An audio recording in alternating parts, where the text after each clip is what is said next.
Bismillahirrahmanirrahim. Assalamualaikum warahmatullahi wabarakatuh. Innal hamdalillah nahmaduhu wa nasta'inuhu wa nastaghfiruh wa na'udzu billahi min shururi anfusina wa min sayyiati a'malina. May yahdihillahu fala mudilla lahu wa man yudlil falan tajida lahu waliyan murshida. Asyhadu an la ilaha illallah wahdahu la syarika lah wa asyhadu anna Muhammadan abduhu wa rasuluh.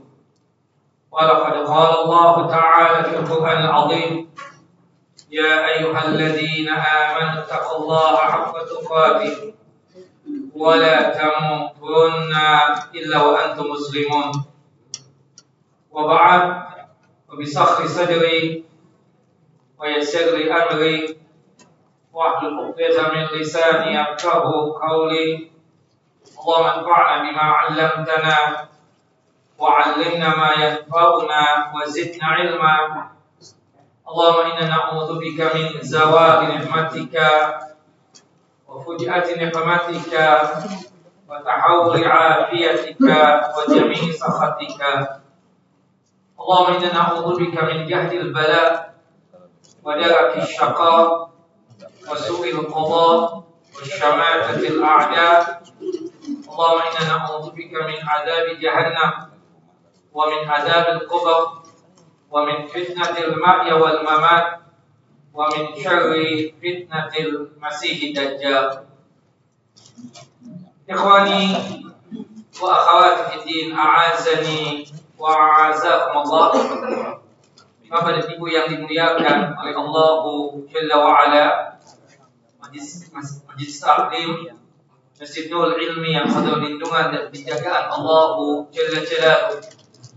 Lanjutkan kajian kita, pembacaan kitab Al-Kabair, kumpulan dosa-dosa besar, kitab yang disusun oleh Al-Hafidz Al-Imam Al-Zahabi rahimahullah rahmatan wasi'ah, yang dimana kita masuk pada dosa besar yang ketiga, yaitu berkaitan tentang masalah as-sihr.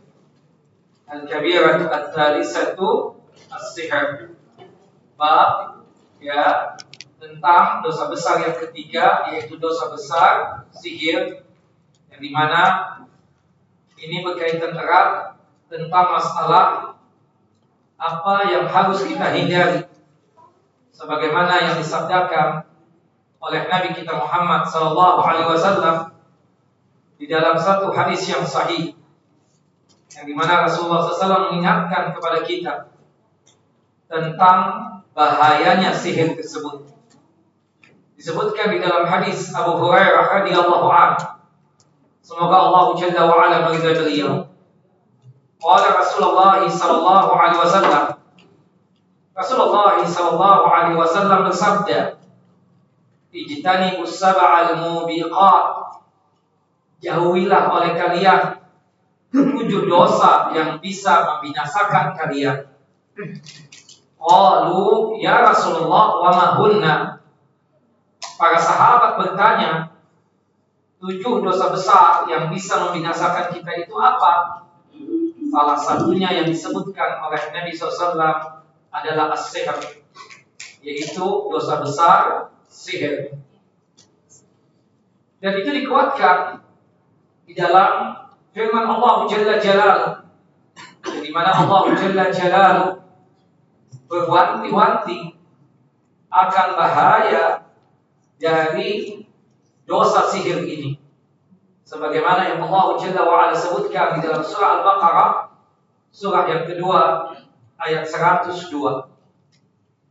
Sebelum kita masuk kepada ayat dan hadis berkaitan tentang ancaman pelaku dari sihir ini, alangkah baiknya kita bisa paham, mengerti apa yang disebut dengan sihir itu. Kata as-sihru menurut ulama bahasa, ma khafiya wa la tuqa sababuhu, sesuatu yang samar sesuatu yang halus sebabnya. Jadi sesuatu ini sangat halus dan sangat samar sebabnya. Dalam satu hadis yang sahih, Nabi kita Muhammad SAW bersabda, "Inna minal bayani la sihran." Sesungguhnya sebagian dari rangkaian kata-kata yang indah, sesungguhnya sebagian dari penjelasan dengan menggunakan kata-kata yang indah adalah laksana sihir. Maksud dari hadis ini, Rasulullah SAW memaksudkan kata sihir di sini secara bahasa, secara etimologi dari sihir itu, bukan makna sihir menurut istilah syariat Islam. Adapun sihir menurut pengistilahan Islam, para ulama berbeda pendapat dalam menentukan definisi dari sihir tersebut. Kata Al-Imam Asy-Syafi'i rahimahullah rahmatan wasi'ah, "Was-sihru ismun jami'un li ma'anin mukhtalifatin." Sihir itu adalah sebuah kata yang mencakup berbagai makna yang berbeda-beda. Tidak bisa, kata Imam Syafi'i, kita itu mendefinisikan sihir secara khusus, secara spesifik. Al-Imam Syekh Muhammad Amin Asy-Syinkiti, beliau mencoba untuk mendefinisikan sihir, paling tidak untuk memahamkan kita sementara waktu. Kata beliau begini, "I'lam anna sihra fil istilahi la yumkinu hadduhu bi haddin jami'in mani'in bi kasratil anwa'i al-mukhtalifati ad-dakhilati tahta." Ketahuilah bahwa istilah sihir tidak mungkin bisa didefinisikan dengan sebuah definisi yang menyeluruh lagi lengkap, karena sejatinya jenis dan macam sihir itu sangat banyak sekali. Dan itu yang dikatakan sebelumnya oleh Imam Syafi'i. Terasa tidak mungkin, kata beliau, mendefinisikan sihir itu secara khusus. Kenapa? Sebabnya itu banyak bedanya. Metode sihirnya juga macamnya banyak. Kemudian efek dari sihir pun juga sangat bermacam-macam. Sehingga kata Imam Syafi'i, sangat sulit untuk membatasi pada ta'rif atau pada definisi tertentu. Tapi sekali lagi, ada seorang alim dari kalangan mazhab Hambali yang bernama Al-Imam Ibnu Qudamah Al-Maqdisi. Beliau menjelaskan tentang sihir itu adalah wa azaimu wa ruqa wa uqadun yu'athiru fil qulubi wal abdan fayumridu wa yaqtulu wa yufarriqu bainal mar'i wa zawji. Menurut Al-Imam Ibnu Qudamah Al-Maqdisi, sihir itu adalah jampi-jampi. Sihir itu mantra-mantra. Sihir itu buhul-buhul. Yang dimana jampe-jampenya, mantranya, buhul-buhulnya bisa memberikan pengaruh di qalbu, di hati, dan juga bisa memberikan pengaruh di fisik dan di badan ini. Sehingga orang yang terkena sihir bisa jadi dalam fisiknya itu menimbulkan rasa sakit. Bahkan sebab sihir seseorang bisa mati, bisa terbunuh. Bahkan sebab sihir itu bisa memisahkan antara suami istri. Nah, definisi yang disampaikan oleh Al-Imam Ibnu Qudamah ini sedikit memahamkan kita. Meskipun ulama-ulama yang lain banyak yang mengkritik definisi ini. Kenapa? Karena menurut mereka yang mengkritik Imam Ibnu Qudamah dalam definisi tadi tidak memasukkan sihir takhyil. Sihir takhyil itu maksudnya sihir yang terhayalkan pada mata. Kalau bahasa kita sekarang apa? Hipnotis, ya. Seperti itu. Dan juga di sini dalam definisi yang disampaikan dan diuraikan oleh Al-Imam Ibnu Qudamah tidak menyebutkan juga al-ittisal bisyayatin, hubungan sihir dengan syaitan. Padahal kita sangat paham, dukun itu bisa melemparkan sihirnya atau melepaskan sihirnya, pasti ada bantuan syaitan di situ. Karena apa? Karena setiap sihir pasti diawali hubungan khusus antara seseorang dengan jin, antara seseorang dengan syaitan, dan pasti ada penghinaan terhadap agama yang ia anut. Itu rata-rata. Kalau orang ingin menyihir seseorang, dia pasti ada hubungan dengan syaitan. Dukun, ya, itu pasti ada hubungan dengan apa? Dengan syaitan. Tukang sihir itu pasti ada dukungan oleh bangsa jin. Dan pasti si tukang sihir dan dukun tersebut, pastinya dia tersebut apa? Melecehkan agama yang dia anut. Bapak, di Mesir ada tukang sihir, dukun. Subhanallah.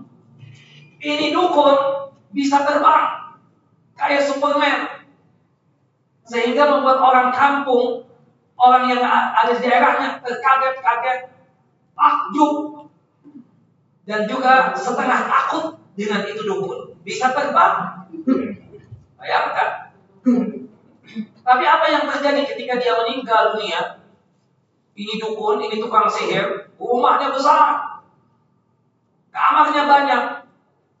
Tapi ada satu kamar di rumahnya tempat dia praktek dari pendukunan dan sihir tersebut tidak boleh dibuka oleh siapapun, termasuk oleh istrinya sendiri. Ketika meninggal dunia, anaknya mencoba untuk mengetahui apa yang ada di kamar tersebut. Ketika pintunya didobrak, dihancurkan, keluar bau busuk yang sangat luar biasa. Bau yang tidak enak sekali. Ternyata ayahnya itu, si dukun ini, itu ketika mempraktekkan sihirnya, mempraktekkan perdukunannya, itu menghinakan agama yang dia anut. Dia buang air besar, buang air kecil di atas Al-Quran. Betul-betul menghinakan. Na'udzubillah min dzalik. Dan itulah dukun, dan itulah tukang sihir. Nah, tapi paling tidak dengan definisi ini kita bisa paham ya, bahwasannya sihir itu adalah jambe-jambe, mantra-mantra, buhul-buhul, yang dimana ada bantuan dari syaitan dan bangsa jin yang bisa berpengaruh di hati dan di badan. Akibat sihir bisa orang itu sakit, akibat sihir bisa jadi orang itu terbunuh, dan pastinya akibat sihir orang tersebut itu bisa terpisah dengan istrinya atau pasangannya. Nah, pertanyaannya, Ustaz, sihir itu nyata tidak? Nyata. Sihir itu apa? Nyata. Dan ini keyakinan Ahlus Sunnah wal Jamaah. Ahlus Sunnah wal Jamaah berkeyakinan bahwa sihir itu adalah hal yang hakiki dan nyata, dan bisa berpengaruh secara nyata pada korbannya, sesuai dengan keterangan dari Al-Quran dan hadis-hadis sahih, serta realita dan fakta yang ada. Di antaranya disebutkan tentang sihir itu ada dalam surah Al-Baqarah, surah yang kedua, ayat 102. Allah Jalla wa'ala berfirman, وَاتَّبَعُوا مَا تَتْلُو الشَّيَاطِينُ عَلَى مُلْكِ سُلَيْمَانَ. Dan mereka mengikuti apa yang dibaca oleh syaitan-syaitan pada masa kerajaan Sulaiman. Kenapa? Mereka mengatakan bahwa Sulaiman itu mengerjakan sihir. Dibantah oleh Allah Jalla wa'ala. Wa ma kafara Sulaiman walakinna asyayatina kafaru yu'allimuna an-nasa as-sihra. Ya, padahal Sulaiman itu tidak kafir, tidak mengerjakan sihir. Jadi ayat ini menjelaskan orang yang mempelajari sihir itu dosa besar. Dan orang yang mempraktekkan sihir hukumnya apa? Kufur. bisa membatalkan keimanannya. Bisa membatalkan apa? Keislamannya. Hati-hati dengan sihir ini. Hanya saja syaitan-syaitan itulah yang kafir. Syaitan itulah yang mengerjakan sihir. Syaitan itulah yang mengajarkan sihir kepada manusia. Termasuk wama unzila 'alal malakaini bi Babil Harut wa Marut. Ya. Termasuk apa yang diturunkan kepada dua malaikat di negeri Babil, yaitu Harut dan Marut. Harut dan Marut ini ada yang mengatakan itu malaikat. Jadi malaikat itu kan kita katakan tidak ada hawa nafsu, tidak ada keinginan apapun. Nah, ada dua malaikat yang berkeinginan sebagaimana manusia. Ternyata singkat cerita dia tersebut punya keinginan yang aneh-aneh. Termasuk juga tentang masalah sihir. Ada pendapat yang begitu. Ada juga yang mengatakan Harut dan Marut itu adalah bangsa jin. Harut dan Marut itu bangsa jin. Dengan perdebatan ulama kita katakan. Walhasil seperti itu. Yang jelas yang mengajarkan sihir itu siapa? Syaitan. Wa ma yu'allimani min ahadin hatta yaqula innama nahnu fitnatun fala takfur. Sedangkan keduanya tidaklah mengajarkan sesuatu kepada seseorang pun sebelum mereka mengatakan sesungguhnya kami hanyalah cobaan bagi kalian, sebab itu janganlah kalian kufur. Kan biasa tuh tukang sihir yang menjalankan sihir pasti berkata begitu. Ya, kita ini tidak ada apa-apa, cuma sekedar cobaan dan ujian saja. Ya, tolong yang status duluan, jangan saling mendahului ya. Biasa berkata begitu. Tapi apa jadinya? Subhanallah, mereka pun akhirnya belajar sihir. Fa yata'allamuna minhuma ma yufarriquna bihi bainal mar'i wa zawji. Mereka belajar sihir dari Harut dan Marut ini. Yang dimana sebab sihir tersebut bisa memisahkan antara seseorang dengan pasangannya, antara seorang suami dengan istrinya. Subhanallah. Ini bahayanya apa? Sihir tersebut. Allahu Akbar. Ikhwan, merusak hubungan suami istri. Kita paham, hubungan yang paling kuat di dunia ini, hubungan manusia itu apa? Hubungan suami istri. Melebihi kuatnya hubungan antara orang tua dengan anak. Melebihi hubungan kuatnya antara seorang kakak dan adik, abang dan adik, dan seterusnya. Hubungan suami istri itu kuat banget. Kuat betul. Melebihi kuatnya hubungan antara orang tua dengan anak. Tetapi dengan sihir, kekuatan hubungan tersebut bisa luluh seketika. Maka hubungan lain tentu jauh lebih mudah dihancurkan oleh sihir ini. Kalau hubungan suami istri, yang dimana istri kita paham tentang diri kita, mengerti luas dalam tentang diri kita, yang dimana istri kita itu sangat menjaga aib-aib kita. Tapi subhanallah, tahu-tahu kita bisa berantem dengan istri kita. Kita padahal sayang sama istri kita. Tapi keharmonisan kita dengan istri kita itu, sebagian orang tidak suka melihatnya. Sehingga ujung-ujungnya apa? Mereka melakukan sihir. Kita disihir. Yang tadinya kita cinta mati dengan istri kita tersebut, luluh itu cinta. Yang tadinya istri itu mesra betul dengan kita, sekarang kasar dengan ucapan-ucapan dia. Kenapa? Sihir. Na'udzubillah. Ini bahayanya apa? Sihir tersebut. Tapi subhanallah, kata Allah Jalla wa Ala, "Wa ma hum bidharrina bihi min ahadin illa biiznillah."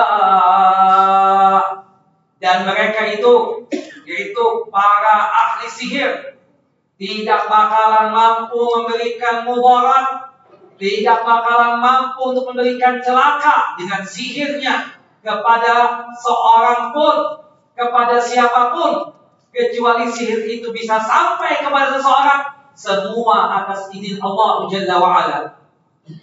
Subhanallah. Makanya salah satu cara untuk menghindari agar kita tidak terkena sihir, apa yang harus kita lakukan? Dekat dengan Allah Jalla wa'ala. Salatnya terjaga, ya, zikir pagi dan petang jangan sampai kelewatan oleh kita. Baca Al-Qur'annya juga kuatkan, sekaligus juga doa minta kepada Allah Jalla wa'ala agar jangan sampai ada orang tersebut berani untuk menyihir kita. Nah, manusia itu kadang begitu, tidak senang orang itu senang, tidak bahagia kalau melihat orang lain bahagia. Padahal sikap orang mukmin itu adalah kalau melihat ada orang yang senang mendapatkan nikmat, kita sebagai saudaranya itu bahagia juga kan? Subhanallah, kita punya sahib beli mobil, alhamdulillah. Ya, kenapa antum bilang alhamdulillah padahal aku nggak dapat nikmat mobil tadi? Syukur dia punya mobil, berarti saya bisa nebeng nanti untuk ke masjid nurul ilmi. Alhamdulillah, kan sebagai wujud syukur kita. Alhamdulillah dia punya mobil. Kali-kali kita ada hajat, mungkin ke dokter, ke rumah sakit, ya, tinggal telepon beliau, kita insya Allah dibantu oleh beliau. Nah, rata-rata pelaku sihir itu munculnya pasti dari hasud dan kebencian seseorang. Subhanallah, Allahu Akbar. Makanya Bapak, Ibu, kalau Bapak, Ibu punya kenikmatan, punya sesuatu yang membahagiakan, tolong jangan diceritakan kepada orang yang sangat hasud sama Anda. Khawatir mereka akan menggunakan sihir untuk menghancurkan kenikmatan yang telah Allah Jalla Jalaluhu berikan kepada kita. Nah, wa yata'allamuna ma yadhurruhum wa la yanfa'uhum.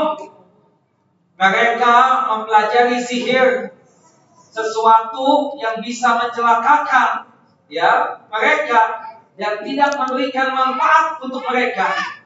Mereka mempelajari sesuatu yang tidak memberikan mudarat kepadanya dan tidak memberikan manfaat. Artinya, subhanallah, semua itu berkaitan tentang apa yang mereka pelajari, sesuatu yang tidak bisa memberikan mudarat kepadanya dan tidak memberikan manfaat, karena sesuatu itu bisa dapat atau didapatkan oleh seseorang itu semua atas izin Allah Jalla wa'ala. Wa laqad alimu laman ishtarahu ma lahu fil akhirati min khalaq. Demi sesungguhnya mereka telah meyakini bahwa barang siapa yang menukarkan kitab Allah dengan sihir itu, ya, wa laqad alimu laman ishtarahu ma lahu fil akhirati min khalaq wa labisa ma syaraw bihi anfusahum law kanu ya'lamun. Sesungguhnya mereka telah meyakini bahwa barang siapa yang menukarkan kitab Allah dengan sihir itu, tidaklah baginya keuntungan di akhirat, dan amat jahatlah perbuatan mereka menjual dirinya dengan sihir kalau mereka mengetahui hal yang itu. Ayat ini Allah Jalla wa'ala menyebutkan secara khusus dua efek dari sihir tersebut. Yang pertama tadi yang kita ceritakan, merusak hubungan suami istri. Yang kedua yang harus kita pahami, sihir itu baru bisa memberikan efek buruk dan jelek kepada kita, itu atas izin siapa? Atas izin Allah Jalla wa'ala. Artinya, sihir dapat memberikan efek jahat dan buruk pada korban, semua atas izin Allah Jalla Jalaluhu, yaitu izin kauni dan bukan izin syar'i. Wallahu a'lam. Nah, yang dimaksudkan dengan sesuatu yang diizinkan oleh Allah dengan izin kauni adalah sesuatu yang tidak Allah Jalla wa'ala sukai, akan tetapi Allah Jalla wa'ala tetap mengizinkannya terjadi. Sebagaimana Allah Jalla wa'ala tidak menyukai iblis, bukan begitu? Allah tidak menyukai iblis, tapi iblis itu diciptakan tidak lain tujuannya untuk apa? Menggoda manusia, untuk melihat dari kita ini, dari manusia ini, siapa yang paling bagus amalannya, siapa yang paling taat kepada Allah Jalla Jalaluhu. Atau jangan-jangan dikenakan godaan iblis tadi, orang tersebut jatuh ke dalam perbuatan maksiat kepada Allah Jalla wa'ala.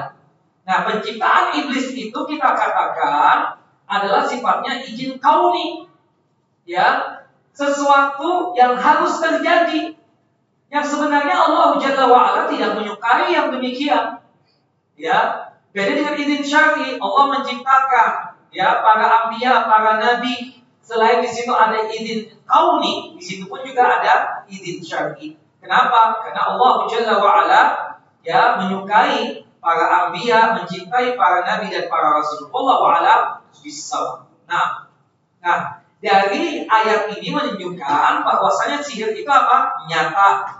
Dan itu dikuatkan di dalam hadis yang sahih. Rasulullah mengatakan sihir itu ada. Salah satunya apa? Jika kita memakan kurma. Kurma apa namanya?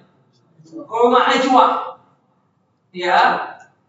Setiap paginya sebelum kita sarapan nasi uduk, nasi ulam, nasi kuning, usahakan 7 butir kurma ajwa kita makan dulu.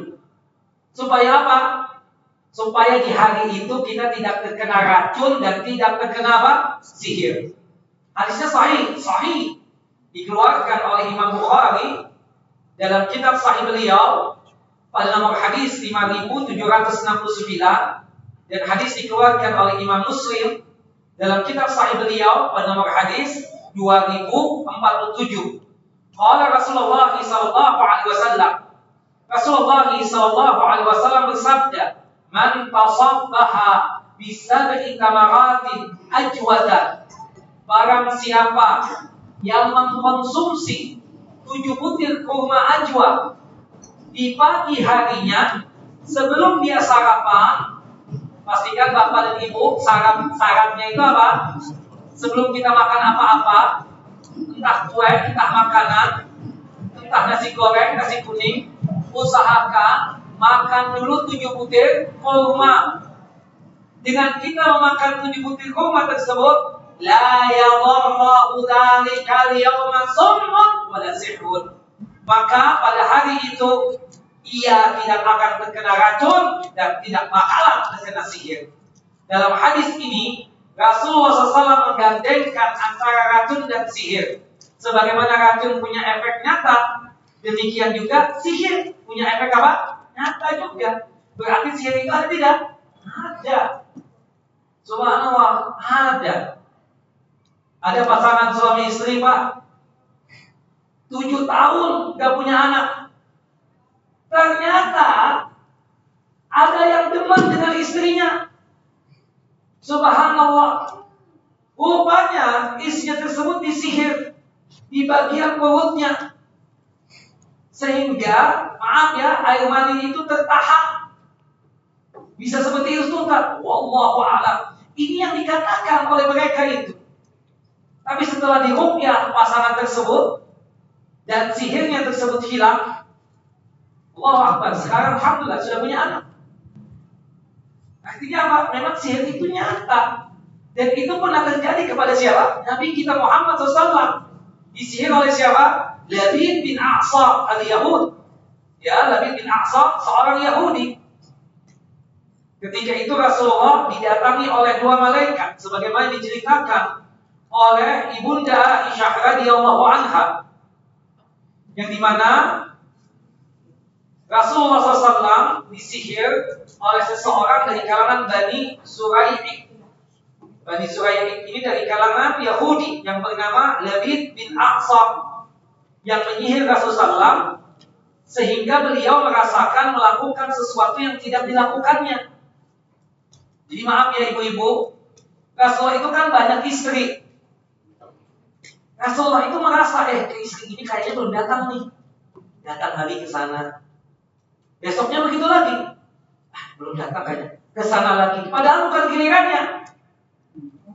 Itu sihir yang terjadi dengan siapa? Nabi kita Muhammad SAW. Yukhayyalu ilaihi annahu kana yaf'alu syai'a wa ma fa'alahu.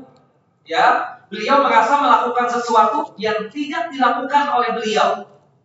Sampai pada suatu hari ada ya 2 malaikat yang mendatangi Nabi kita Muhammad sallallahu alaihi wasallam, yang dimana itu diceritakan oleh Nabi kita Muhammad sallallahu alaihi wasallam. Ya, Ketika itu Nabi Muhammad terus berdoa dan terus memohon kepada Allah Jalla wa'ala agar beliau tersebut hilang sihirnya dan dihilangkan oleh Allah Jalla wa'ala. Dan Rasulullah SAW itu sempat berkata kepada ibunda Aisyah, "Ya Aisyah, asy'arti anna Allah abtani bima istaftaituhu fihi atani rajulani faqa'ada ahaduhuma inda ra'si wal akharu inda rijlayya." Wahai Aisyah, apakah kamu mengetahui bahwa Allah Jalla wa'ala telah mengabulkan doaku, telah memperkenankan permintaanku tentang apa yang aku tanyakan kepada Allah Jalla Jalaluhu? Ada apa dengan diriku ini? Aku sudah melakukan itu seakan-akan aku belum melakukan itu. Allah Jalla Jalaluhu kabulkan doa Nabi Muhammad. Diutuslah dua malaikat yang mendatangi Nabi Muhammad SAW. Satu ada duduk di dekat kepalaku, kata Rasulullah. Yang satu lagi berada di dekat kedua kakiku. Lalu salah seorang di antara kedua malaikat itu berkata kepada malaikat yang satunya, qala man qala faqala matbubun faqala ahaduhuma li sahibihi ma waja'a ar-rajul. Wahai malaikat, ada apa dengan laki-laki ini? Sakit apa dia? Faqala matbubun. Ini beliau Nabi Muhammad disihir.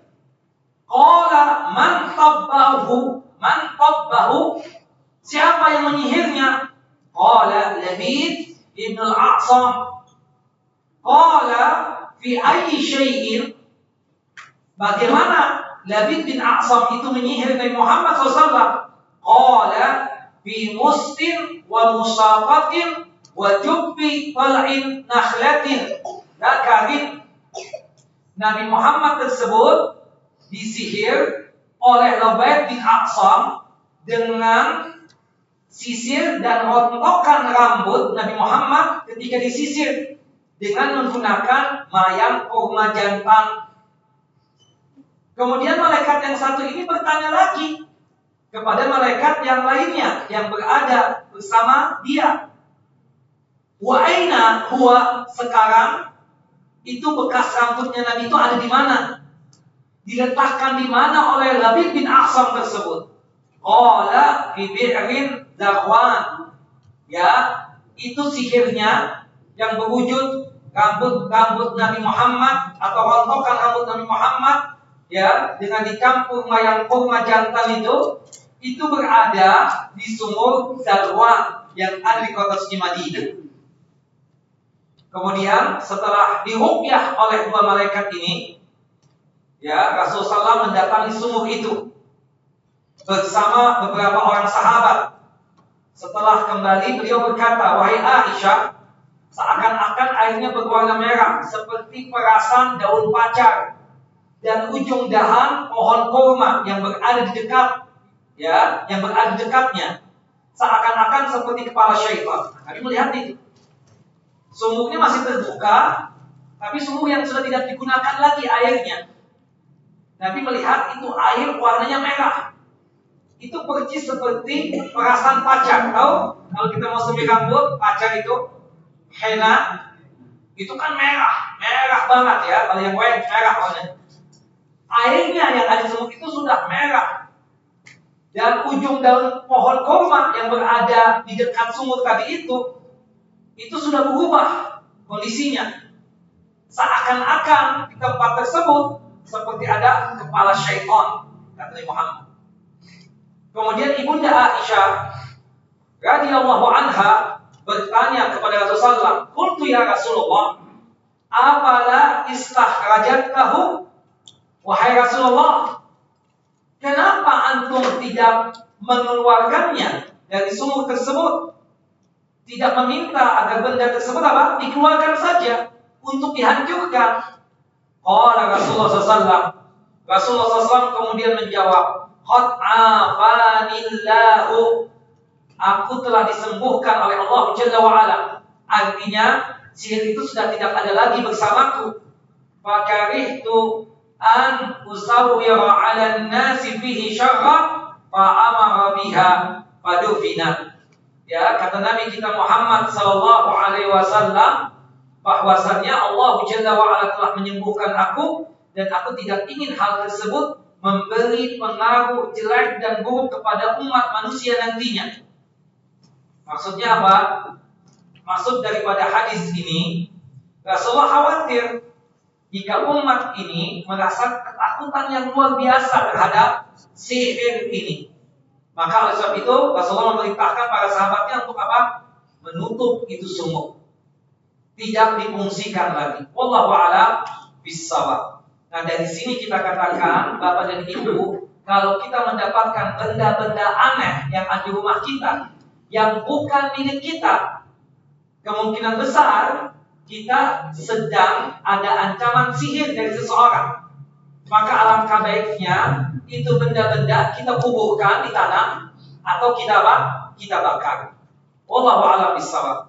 Nah, sebagian orang menolak hadis ini, mengatakan bahwa mustahil Rasulullah itu bisa terkena sihir, karena sihir tersebut pasti akan mempengaruhi keautentikan wahyu ilahi. Anggapan ini tidak benar, karena efek sihir yang mengenai Rasulullah SAW hanyalah semacam penyakit yang membuat beliau merasakan telah melakukan sesuatu padahal beliau belum melakukan itu, dan ini sama sekali tidak mempengaruhi wahyu ilahi. Sebagaimana Muhammad pernah disihir, sebelumnya Nabi Musa juga pernah disihir.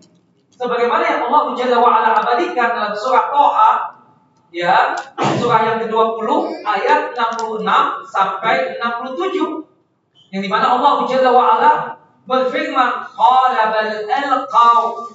Hei tukang sihir, silahkan kalian tersebut melemparkan apa yang kalian lemparkan dari tali dan dahan-dahan yang kalian pegang. Kemudian apa yang terjadi? Fa idza himaluhum wa isiyuhum yukhayyalu ilaihi min sihrihim annaha tas'a. Maka tiba-tiba tali-tali tadi dan tongkat-tongkat kecil mereka terbayang oleh Musa, terbayang oleh Nabi Musa AS, seakan-akan itu tali-tali merayap seperti ular yang sangat cepat jalannya. Lantaran apa? Lantaran sihir mereka. Fa'aujaza fi nafsi khifata Musa. Sehingga Nabi Musa AS merasa dalam hatinya ada rasa apa? Takut. Mungkin kalau kita bisa melihat itu, bisa. Padahal kita orang soleh misalnya, mungkin sekelas Nabi Musa aja, beliau seperti melihat, itu kan tali, itu kan dahan, kok bisa jalan cepat banget, kayak ular, berbentuk ular. Itu artinya Nabi Musa apa? Sihir. Kan banyak orang, subhanallah, banyak cerita dari bapak dan dari ibu-ibu. Pernah ada seorang ibu sudah tua, dia bilang, inti sisa gak bakalan percaya omongan anak. Kenapa ibu? Tahu nggak Ustaz? Anak setiap kali buang air kecil itu pasir semua Ustaz. Yang benar. Tapi kan saya berusaha. Oh maaf ya, ibu disihir itu. Mata ibu apa? Disihir. Yang keluar tetap air seni itu. Tapi apa? Tersihir. Dan benar yang orang kadang melihat seperti ada darah yang keluar. Sihir itu. Kata dia dipeluk oleh seseorang yang kukunya yang panjang dan seterusnya. Sihir. Jelas itu sihir. Na'udzubillah min dzalik. Wallahu a'lam bissawab. Nah, maka oleh sebab itu ikhwan wa akhwati fid din azani wa azakumullah, banyak-banyak kita meminta perlindungan kepada Allah Jalla wa Ala, jangan sampai kita terkena sihir. Baik ikhwan, ancamannya bagi orang yang suka melakukan perbuatan sihir, ya, sihir itu kabiratun min kaba'ir dzunub. Sihir itu termasuk dosa besar dari dosa-dosa besar yang ada. Bahkan Rasulullah SAW mengatakan di dalam satu hadis yang sahih, hadis dari Abu Hurairah radhiyallahu anhu, hadis yang dikeluarkan oleh Imam Al-Bukhari dan Muslim, bahwasannya sihir itu adalah dosa yang bisa membinasakan seseorang. Maka hati-hati dengan yang namanya sihir tersebut. Nah, Nah, disebutkan oleh Imam Al-Bukhari di dalam kitab Sahih beliau bahkan membuat satu bab khusus syirik dan sihir termasuk dosa yang membinasakan. Lalu beliau membawakan hadis ini dengan lafaz yang sedikit berbeda. Anna Rasulullah SAW qala, bahwasanya Rasulullah SAW bersabda, "Ijtanibul mubiqat." Jauhilah dosa yang bisa membinasakan kalian. Yang pertama asyirku billah, menyekutukan Allah, berbuat syirik. Yang kedua wasihru, melakukan dosa sihir. Al-Hafidz Ibnu Hajar menyebutkan bahwa pengkhususan penyebutan dua dosa besar ini karena keduanya adalah yang paling dahsyat dosanya. Syirik yang pertama, yang kedua sihir. Ini dosa yang paling dasar, dosa yang paling besar, akbarul kabair, paling besarnya dosa besar dan paling wajibnya untuk kita tinggalkan di antara 7 dosa yang disebutkan oleh Nabi Sallallahu Alaihi Wasallam. Subhanallah, kalau kita memperhatikan bagaimana Rasulullah menyebutkan sihir secara terpisah, padahal kita paham sihir itu sendiri adalah apa? Dosa syirik. Kenapa sampai disebutkan seperti itu? Subhanallah, kita katakan ini menyebutkan bahwasannya meskipun sihir itu bagian daripada dosa syirik, tapi karena bahayanya sihir itu, Rasulullah SAW menyebutkan secara khusus. Ini dalam gaya bahasa Arab itu disebutnya dzikrul khas ba'dal 'am, menyebutkan sesuatu setelah penyebutan jenisnya secara umum. Di antara faedah gaya penyampaian seperti ini adalah untuk menegaskan urgensinya sesuatu yang disebutkan secara khusus tadi. Jangan main-main ya. Dosa sihir ini bukan sesuatu yang sepele. Memang benar sihir bagian syirik. Tapi kenapa disebutkan oleh Nabi secara khusus? Tidak lain bahayanya itu sihir. Nah, kemudian bagaimana hukumnya bagi pelaku sihir tersebut? Nah, ini penting. Bagaimana hukumnya? Banyak sekali dalil-dalilnya ya. Ancaman bagi tukang sihir. Disebutkan sebelum kita membahas hadisnya, kita ingin membahas hukuman bagi penyihir. Terkait dengan hukum penyihir atau tukang sihir, banyak sahabat yang mengatakan bahwa hukum bagi penyihir adalah al-qatl, dibunuh. Dan banyak dalil yang menjelaskan itu. Kalau kita hitung-hitung ya, ada 7 sahabat yang berfatwa seperti itu. Ya, bahwasanya tukang sihir, kita katakan hukumnya apa? Al-qatl, dibunuh. Siapa mengatakan itu? Umar bin Khattab. Kemudian putri beliau, Hafsah binti Umar bin Khattab. Kemudian putra beliau, Abdullah ibnu Umar bin Khattab. Kemudian yang keempat adalah Utsman bin Affan. Yang kelima adalah Jundub al-Azli. Ya. Kemudian Qais bin Sa'ad. Qais bin Sa'ad radhiyallahu anhu. Sahabat-sahabat ini menyatakan bahwasannya tukang sihir itu kufur, batal keimanannya, dan hukumannya apa? Eksekusi, bunuh. Nah, tapi kalau kita melihat ada 3 pendapat nih secara umum. Ya, kita berusaha untuk memaparkan terkait hukuman bagi penyihir atau tukang sihir. Yang pertama, hukumannya dibunuh secara mutlak. Hukumannya apa? Dibunuh secara mutlak. Tidak peduli apapun model sihirnya, tidak peduli apapun jenis sihirnya, penyihir tetaplah dieksekusi mati. Karena sejatinya penyihir itu adalah murtad. Dan Rasulullah SAW mengatakan, man baddala dinahu faqtuluh. Barang siapa yang mengubah agamanya, maka hukumannya bunuh. Hadis sahih dikeluarkan oleh Imam Bukhari dalam kitab Sahih beliau pada nomor hadis 3017. Itu pendapat yang pertama. Pendapat yang kedua, hukumannya tergantung jenis sihirnya. Hukumannya tergantung jenis sihirnya. Di sini mereka memaparkan lagi. Jenis sihir itu ada 2 macam menurut mereka. Jika sihirnya memakai bantuan syaitan, jika sihirnya memakai bantuan syaitan, maka hukumnya dibunuh. Jelas Bapak Ibu? Ini menurut pendapat yang kedua. Jika sihirnya memakai bantuan syaitan, maka hukumnya dibunuh.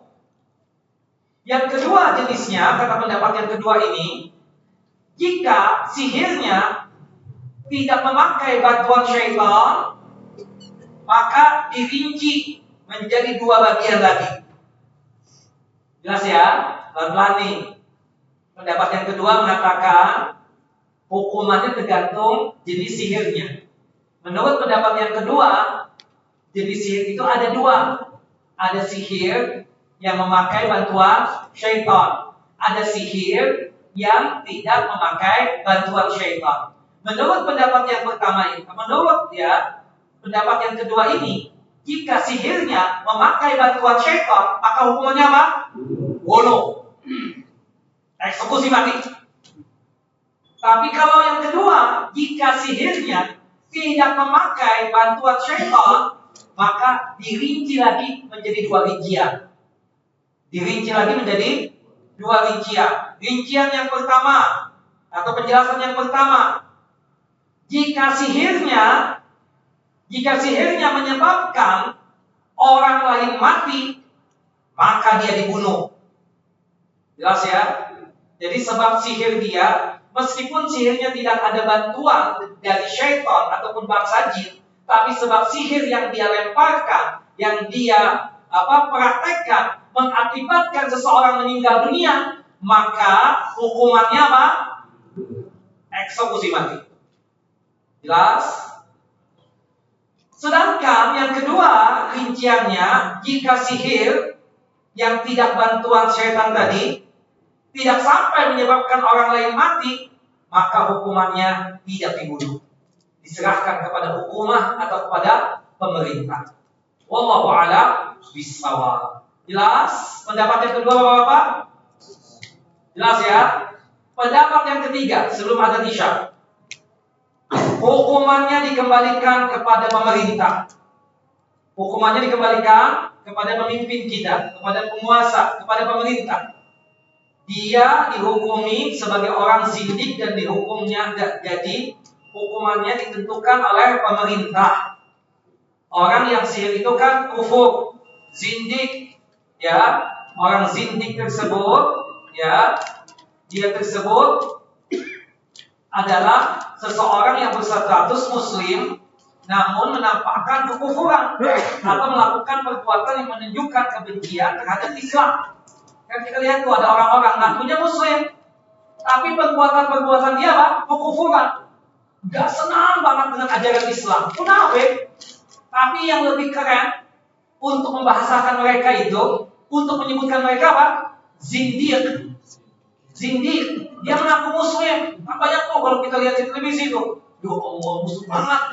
Gak suka lihat orang berjenggot. Gak suka seorang perempuan pakai hijab. Gak suka kalau perempuan pakai cadar. Gak suka kalau seseorang ya muslim memakai celana cingkrang di atas mata kaki. Gak teman banget dengan ajaran Islam. Mengakunya muslim, tapi gak suka, bahkan memusuhi kaum muslimin. Nah, orang seperti ini apa? Zindik. Dia berstatus muslim, namun menampakkan kekufuran atau melakukan perbuatan yang menunjukkan kebencian terhadap Islam. Maka yang demikian hukumannya adalah kembali kepada keputusan pemerintah. Nah, termasuk tukang sihir tadi mengaku muslim, tapi kelakuannya seperti orang kafir. Jelas ya? Karena belajar hukum belajar sihir itu dosa besar, haram. Mempraktekkan sihir itu kufur. Wallahu a'lam bishawab. Dari tiga pendapat tadi, yang rajih, yang benar yang mana? Insyaallah pendapat yang pertama, dikarenakan ada kekuatan dari hadis-hadis Nabi SAW dan didukung oleh sahabat tadi. Pertama Umar bin Khattab, yang kedua Ibunda Hafsah, yang ketiga Abdullah bin Umar, yang keempat adalah Utsman bin Affan, yang kelima adalah Jundub al-Azli, yang keenam Qais bin Sa'ad radhiyallahu anhum. Wallahu a'lamu bishawab. Dan sahabat-sahabat yang lain pun menyetujui hal yang demikian. Wallahu a'lam bishawab. Silakan Anda dulu. Nah.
Ikhwan wa akhwati fiddin, a'azani wa a'azakumullah.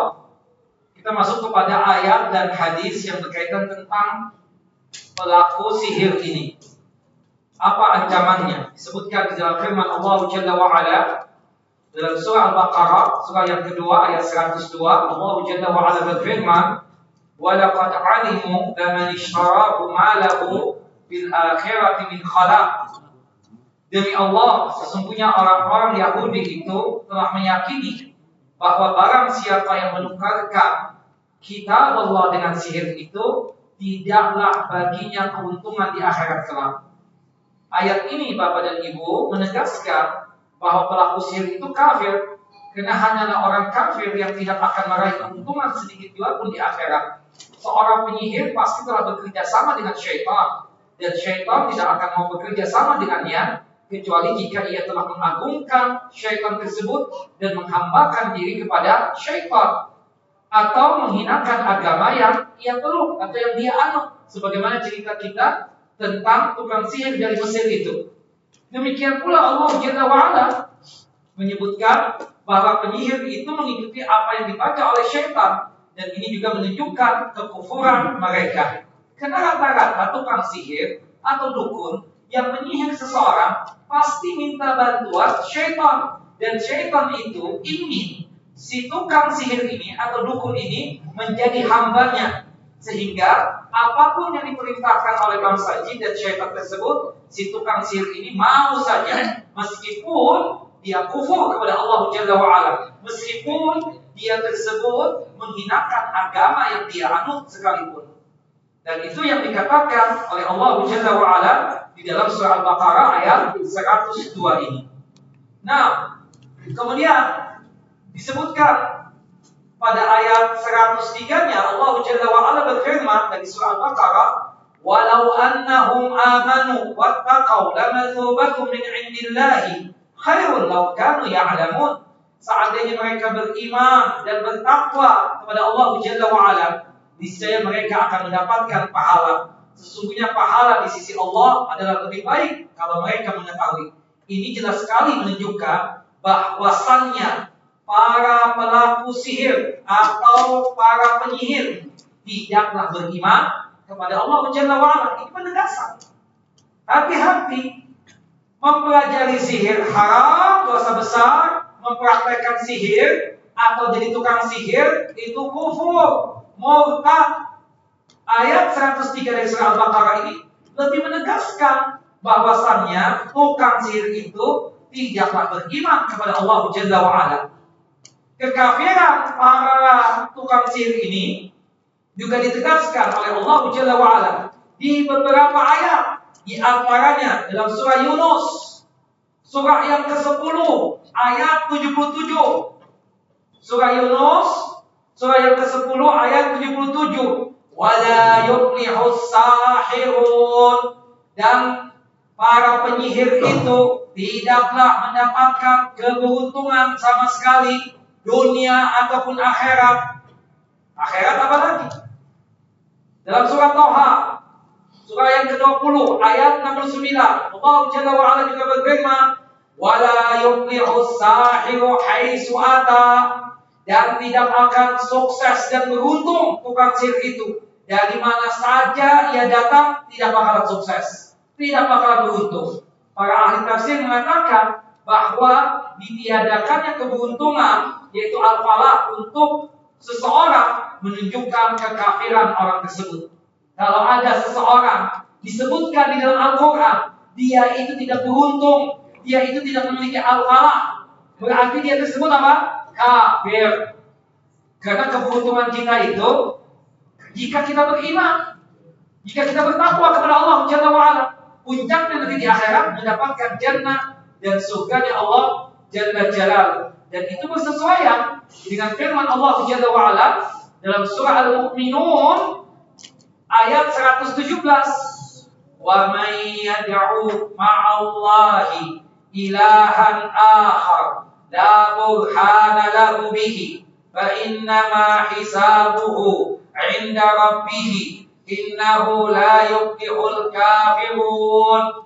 Barang siapa menyembah Tuhan yang lain selain Allah atau di samping Allah, selain dia menyembah Allah, dia pun juga menyembah selain Allah, artinya musyrik, padahal tidak ada suatu dalil dan hujjah baginya tentang hal itu, maka sesungguhnya perhitungannya di sisi Tuhannya, sesungguhnya orang-orang yang kafir itu tidaklah beruntung sama sekali.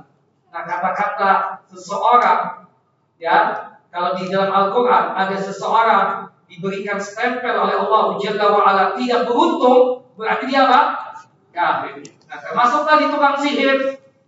Para penyihir itu dikatakan oleh Allah, wala yuflihus sahirun. Para tukang sihir itu tidaklah mendapatkan keberuntungan, artinya mereka apa? Kafir.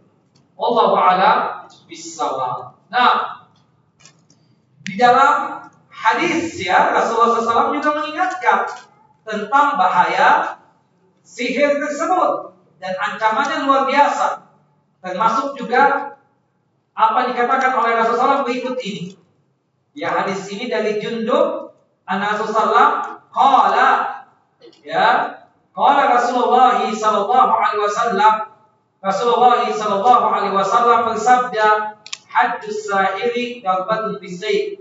Hukuman bagi tukang sihir adalah dipenggal lehernya dengan pedang. Nah, di sini memang ada perdebatan di kalangan para ulama, apakah ini perkataannya ya Jundub al-Azdi ataukah perkataan Rasulullah. Tapi yang benar, ini bukan sabda Nabi, ini mauquf, berhenti pada sahabat Jundub al-Azdi tadi, radhiyallahu anhu, wallahu a'lam bissawab. Tapi disebutkan di dalam Sahih Imam Bukhari dari Bajalah bin Abda, Umar bin Khattab itu pernah menulis surat untuk menyampaikan kepada para gubernurnya. Isi suratnya itu apa? Aniqtulu kulla sahirin wa sahiratin. Hendaknya kalian jika berjumpa dengan tukang sihir, baik laki ataupun perempuan, maka hukumannya eksekusi mati. Wallahu a'lam bissawab. Nah, ini Hati-hati ya berkaitan tentang sihir. Sekali lagi, yang mempelajari sihir itu hukumnya haram, dosa besar, dan mempraktekkan sihir itu bisa apa? Bisa murtad atau bisa kafir. Wallahu a'lamu bis-shawab. Wa sallallahu Nabi Muhammad wa ala ali Muhammad. Kama shallaita ala Ibrahim wa ala ali Ibrahim innaka Hamidum Majid. Allahumma barik ala Muhammad wa ala ali Muhammad. Kama barakta ala Ibrahim wa ala ali Ibrahim innaka Hamidum Majid. Kita tutup kajian kita dengan masing-masing kita baca doa kafaratul majlis. Subhanallah wa bihamdika asyhadu an la ilaha illa anta astaghfiruka wa atubu ilaik. Wassalamu alaikum warahmatullahi wabarakatuh.